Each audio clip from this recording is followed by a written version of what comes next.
अगर हम इसी धरती पर लाखों सालों से इवॉल्व हुए हैं, तो फिर हमें इस प्लैनेट पर जिंदा रहने के लिए इतनी मुश्किलें क्यों झेलनी पड़ती हैं? जब आप जंगल के किसी भी एनिमल को देखते हैं, चाहे वह शेर हो, हिरन हो या कोई छोटा सा पक्षी, वे सभी इस धरती के वेदर, टेम्परेचर और एनवायरनमेंट के साथ 100% तालमेल बिठाकर रहते हैं। उन्हें जिंदा रहने के लिए न तो आर्टिफिशियल कपड़ों की जरूरत होती है, न ही पक्के मकानों की और न ही एयर कंडीशनिंग सिस्टम की। लेकिन इंसान इस पूरी धरती पर अकेला ऐसा क्रिएचर है जिसे नेचर के सीधे संपर्क में छोड़ दिया जाए तो वह कुछ ही दिनों में बीमार पड़कर खत्म हो जाएगा। क्या आपने कभी सोचा है कि जिस सूरज की धूप से पूरी धरती का इकोसिस्टम चलता है, उसी सूरज की सीधी धूप में अगर एक इंसान सिर्फ 2 घंटे खड़ा रह जाए तो उसकी स्किन जलने लगती है, सनबर्न हो जाता है और लॉन्ग टर्म में उसे स्किन कैंसर का खतरा बढ़ जाता है। धरती का कोई भी दूसरा मैमल सूरज की नॉर्मल सनलाइट से इस तरह परेशान नहीं होता। रिसर्चर डॉक्टर एलिस सिल्वर ने अपनी famous book humans are not from Earth में इसी पॉइंट को गहराई से उठाया है। उनका कहना है कि ह्यूमन बॉडी धरती की ग्रेविटी और इसके एनवायरनमेंट के हिसाब से पूरी तरह डिजाइन ही नहीं हुई है।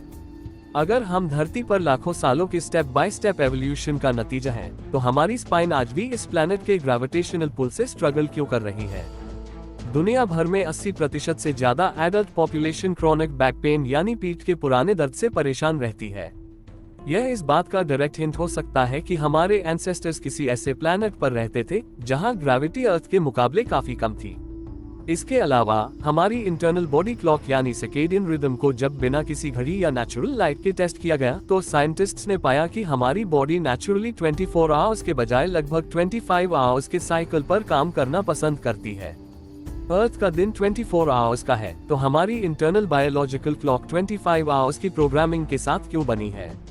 इसके साथ ही ह्यूमन बेबी बर्थ भी नेचर के सबसे बड़े मिस्ट्रीज में से एक है।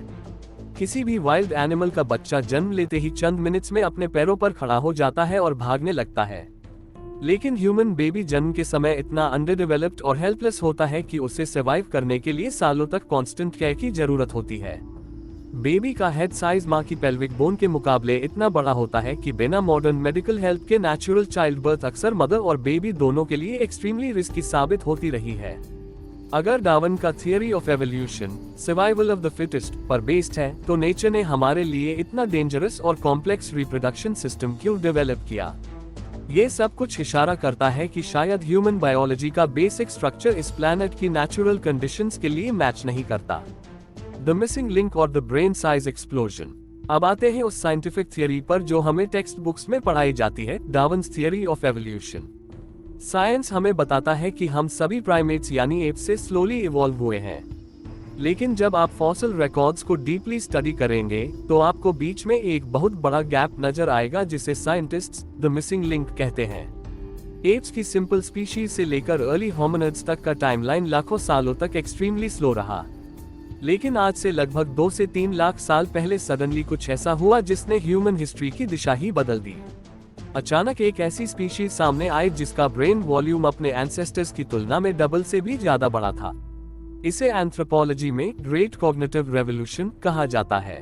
नेचर में बायोलॉजिकल चेंजेस हमेशा लाखों सालों के स्लो प्रोसेस में होते हैं, लेकिन ह्यूमन ब्रेन का साइज और consciousness level geologically instant time frame में बदल गया। हमारे पूर्वजों ने सडनली कॉम्प्लेक्स लैंग्वेज, फायर का कंट्रोल, एब्स्ट्रैक्ट थिंकिंग और एडवांस टूल मेकिंग शुरू कर दिया। मेनस्ट्रीम साइंटिस्ट्स के पास आज भी इसका कोई रॉक सॉलिड प्रूफ नहीं है कि इतना मैसिव जेनेटिक म्यूटेशन इतने शॉर्ट पीरियड में नेचुरली कैसे ट्रिगर हुआ। क्या ये सिर्फ एक रैंडम नेचुरल एक्सीडेंट था या फिर हमारे डीएनए के साथ किसी एक्सटर्नल फोर्स ने इंटेंशनली इंजीनियरिंग की थी? यहीं से एंट्री होती है एंशिएंट एस्ट्रोनॉट थियरी की। इस थियरी के रिसर्चर्स मानते हैं कि अर्थ पर ऑलरेडी प्रेजेंट प्रिमिटिव होमिनिड्स के डीएनए में किसी हाईली एडवांस एक्सट्राटेरेस्ट्रियल सिविलाइजेशन ने जेनेटिक मैनिपुलेशन किया था। जब आप वर्ल्ड की एंशिएंट सिविलाइजेशंस के रिकॉर्ड्स चेक करते हैं, स्पेशली सुमेरियन सिविलाइजेशन के क्यूनेफॉर्म क्ले टैबलेट्स, तो वहां अनुनाकी का मेंशन मिलता है। इन एंशिएंट टेक्स्ट्स में लिखा गया है कि स्पेस से आए बीइंग्स ने अर्थ के क्रीचर्स के एलिमेंट्स को कंबाइन करके एक न्यू इंटेलिजेंट स्पीशीज क्रिएट की। जो कॉन्सेप्ट्स हमें आज मॉडर्न साइंस फिक्शन लगते हैं, वे थाउजेंड्स ऑफ इयर्स पहले एंशिएंट स्टोन्स पर हिस्टोरिकल इवेंट्स की तरह कार्व किए गए थे। क्या ये प्योर मिथ था या फिर हमारी ट्रू जेनेटिक रूट्स का हिडन प्रूफ? साइंटिफिक पैंसपर्मिया और the building blocks of life. अगर हम कुछ देर के लिए एलियन सिविलाइजेशन कॉन्सेप्ट्स को साइड में रख दें और स्ट्रिक्टली हार्ड साइंस की बात करें, तो भी यह साइंटिफिकली पॉसिबल है कि लाइफ अर्थ से ओरिजिनेट नहीं हुई। इस स्टैंडर्ड साइंटिफिक थियरी को पैंसपर्मिया कहा जाता है। पैंसपर्मिया हाइपोथेसिस ये प्रपोज करती है कि लाइफ के बिल्डिंग ब्लॉक्स जैसे organic molecules, amino acids, primitive bacteria और एक्सट्रेमोफाइल्स स्पेस से मीटेराइट्स, एस्टेरॉइड्स और कॉमेट्स के थ्रू अर्थ पर डिलीवर हुए थे। लगभग 3.8 से 4 बिलियन ईयर्स पहले, जब अर्ली अर्थ हेवीली वोल्केनिक और अनस्टेबल थी, तब लेट हेवी बम्बार्डमेंट फेज चल रहा था, जिसमें स्पेस रॉक्स लगातार अर्थ सरफेस से कोलाइड कर रहे थे। इस साइंटिफिक थियरी को तब मैसिव वैलिडेशन मिला जब साइंटिस्ट्स ने मर्चिसन मीटेराइट और रिसेंटली यूगू व बेन्नु एस्टेरॉइड्स के रॉ सैंपल्स एनालाइज किए। इन स्पेस रॉक्स में साइंटिस्ट्स को यूरेसिल और ग्वानीन जैसे एसेंशियल आरएनए डीएनए बेसेस मिले, साथ ही डजन्स ऑफ टाइप्स के अमीनो एसिड्स ट्रेस हुए जो अर्थ पर नेचुरली फॉर्म नहीं होते।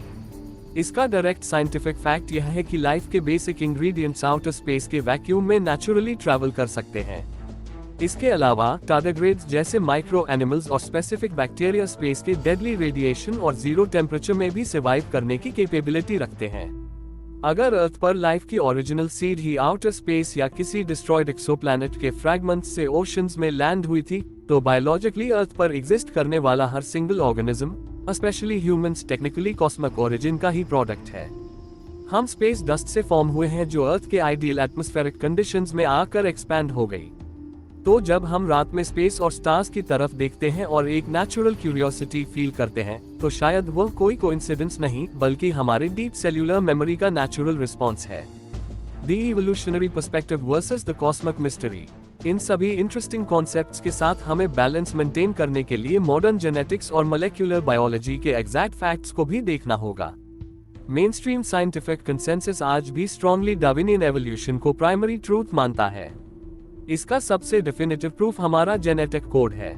DNA sequencing data clearly prove करता है कि इंसानों का डीएनए चिंपैंजी से 98.8% आइडेंटिकल है। इतना ही नहीं, हमारा रफली 60% डीएनए बनाना प्लांट से और about 70% DNA marine fish species से नेचुरली मैच करता है। अगर ह्यूमन स्पीशीज को रेडीमेड किसी फॉरेन प्लैनेट से ड्रॉप किया गया होता, तो हमारा जीनोम ट्री अर्थ के लोकल ऑर्गेनिजम्स के साथ इतना टाइटली इंटरकनेक्टेड नहीं होता।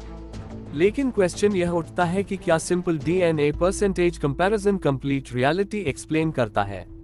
ऑल्टरनेटिव थिंकर्स आर्ग्यू करते हैं कि अगर पैंसपर्मिया के through primary organic building blocks ही स्पेस से आए थे, तो ब्रॉड टेरेस्ट्रियल बायोलॉजी का सिमिलर जेनेटिक कोड फॉलो करना नेचुरल है।